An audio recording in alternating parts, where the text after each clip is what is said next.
in early 2000, around 2020, a couple of years ago, people or Africans in diaspora, you would agree with me that the only thing they tell you about Africa, the only part of Africa that the Western media shows to you is bushes, lions flying on trees, people that are unclad, huts, houses that are not developed. They don't show you the good part of Africa because they fed you these lies that Africa is not developed. Africa lacks water. Oh, all children in Africa are dying of hunger. These are the part they want you to see. I don't want to say further, but I want you to listen to this video. Make sure you listen to this video very well, and you will a lot of truth will be uncovered about what Africans have gone through or what Africans went through and what the Western media, especially particularly the Western media, had been hiding from you Africans. And it's high time we start creating our own media. We'll start talking. If it's YouTube, use every social media platforms you can use, from Facebook to YouTube to every platform. Use it and talk about your continent. Use it and learn about your continent. Use it and educate people about your continent. It is time we take the bull by the horn. What I mean by that is nobody would be able to take care of you. Nobody will be able to bring you out of that bondage except yourself. Don't mind about the African leaders that are the puppets, African leaders that are towing the lines and talking about respecting what imperialists or doing exactly what imperialists have taught them. It's okay, but you can make a difference. And together, if we keep doing our own quota, together we'll make a difference. Listen to this video and we'll be right back. But we would use apps to record their news broadcasts so we could listen. But at some point, something clicked. I started to realize that they were conditioning our minds to accept what they wanted. It's their narrative that they want us to learn. They have conditioned the minds, especially of Africans. So you can play a big role in awakening the consciousness of young people so that people understand how the world works and don't let themselves be led astray by those people. When we watch the parade of the machines that won the war, that is the T-34s up to the modern vehicles, it shows us the technological evolution of the Russian army, and it inspires us as well to get to work so that we can develop in the same direction.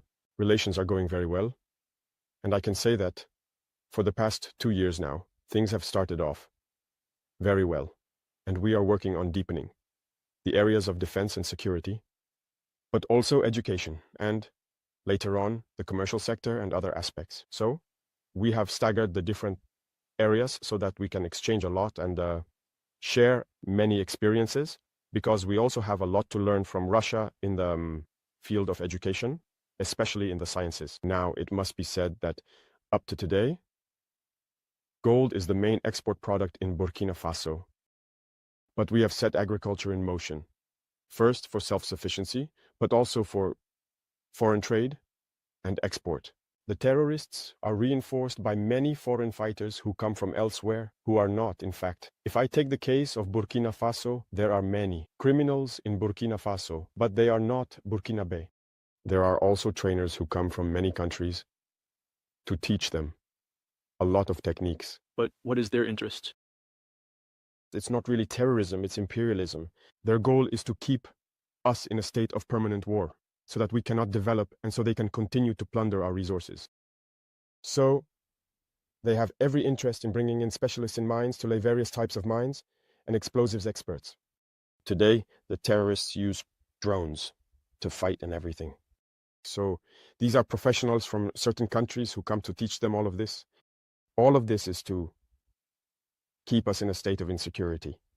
But we are aware of the situation. We adapt each time to their methods of operation, and we will continue the fight until we have recovered the entirety of the Sahel. So all the countries that are fighting today for their more economic independence, we are trying to collaborate better with these countries, because it is a form of oppression by imperialism. It is necessary for those who are oppressed to unite in order to confront this hegemony. So we are moving forward gradually. There are many structures to put in place, and there are many areas that need to be upgraded in the three countries. Because as you know, from an economic standpoint, we are not at the same level, and from a military perspective, there are many aspects to consider. We need to try to balance things out. And so, this requires the establishment of many structures and numerous meetings. And free movement requires a certain number of parameters to be put together. You must have seen that we did a lot of work to come up with a single security document for travel and everything. So it's evolving and things are going very well. I think they themselves contributed to diminishing their own influence because they have a paternalistic view of our relationship. You see, whenever you look at everything we do, every initiative we take, it's always about Russia. Someone speaks and they say they're influenced by Russia. Everything that happens, it's Russia. Why do they have their eyes closed like that? So Africans aren't capable of developing anything. Africans aren't capable of inventing, innovating, or taking initiatives. That's what we're fighting against. And look at their speeches. Look at their speeches. Even the French president, always in his speeches, says that young Africans are influenced by Russia. It said, and if you listen to Western media, they spend all their time lying. And look today, the AES, which is a model that's starting to take shape, they can't go a single day without talking about Burkina or the AES. It's impossible for them. And every time they try to spread information, to divide, to manipulate the youth. But it doesn't work anymore.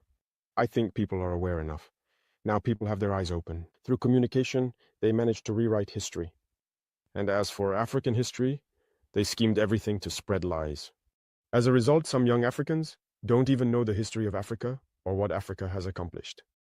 Some don't even know that our grandparents fought, were put on the front lines as cannon fodder. And when they returned, they were killed like animals. Do people know that when France tested its first atomic bomb, it was black soldiers they placed nearby in the blast radius to see what would happen? Let's bring out the archives. Everything they've used against Africa is terrible. So all of this needs to be communicated so that young Africans understand, because there are still many who are asleep and continue to speak on behalf of the imperialists. Whatever they're told to say, they do it. Maybe it's because, well, they're given something, I don't know.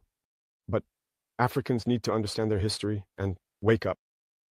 So that's our fight as well. My biggest regret is having spent a good part of my youth listening to radio stations like RFI and France 24. I've been in countries where those radio stations were shut down.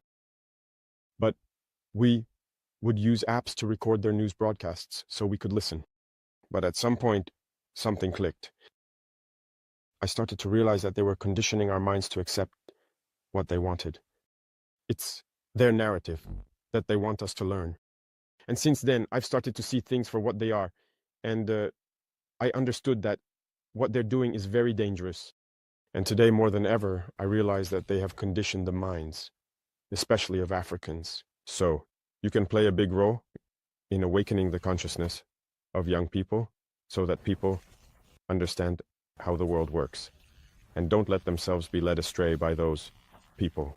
When we watch the parade of the machines that won the war, that is the T-34s up to the modern vehicles, it shows us the technological evolution of the Russian army.